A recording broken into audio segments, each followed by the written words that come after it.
It's the Line Makers on Sporting News.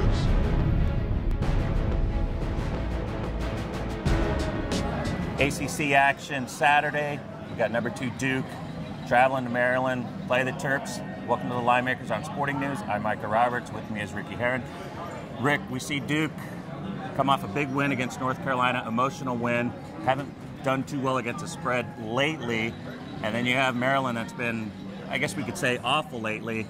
But could there be some backlash or some carryover from that monumental win against the rival? Well, Mike, I just think the kids at Duke and North Carolina get so pumped up to face each other, and Duke pulls out a 5-point win, 73-68. Now you have to turn around and go on the road a couple of days later. Maryland can play a little bit. I mean, they've out-rebounded every opponent they have played on the year.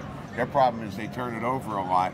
And when they don't turn it over, they're a very good basketball team. But I think in this spot, we're looking at Duke a 6.5 point favorite on the road. And if there's ever, from a timing point of view, if there's ever going to be a spot for Maryland, this is it.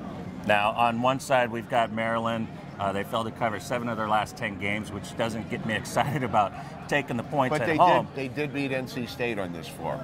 And on the other side, though, we've got Duke that has only covered 6 of their last 14 games. And the numbers, they're 2-4 against the spread on the road. On the road, so you kind of weigh things out a little bit there, and it makes a little more sense to see a little, maybe the hangover for the NC game to give me a little push on something that I might think is kind of 50-50 proposition. Yeah, Maryland led by big man Alex Len and Des Wells. They're very, very tough. They play 10 guys, and a lot of those guys are young guys. So, you know, stepping up against Duke's going to be a big task, but it's situational for me in this one. It's just the timing of the game, and coming off the North Carolina game, you can expect Duke to be a little bit flat in this spot, I think. And I said Maryland can play a little bit. I like the Terrapins. He likes the Terrapins. We got Duke, a 6-game winning streak since losing to Miami. They're still chasing Miami in the standings. Pivotal game for them, but it might be too many points here at home in Maryland. Don't forget the other key thing you said.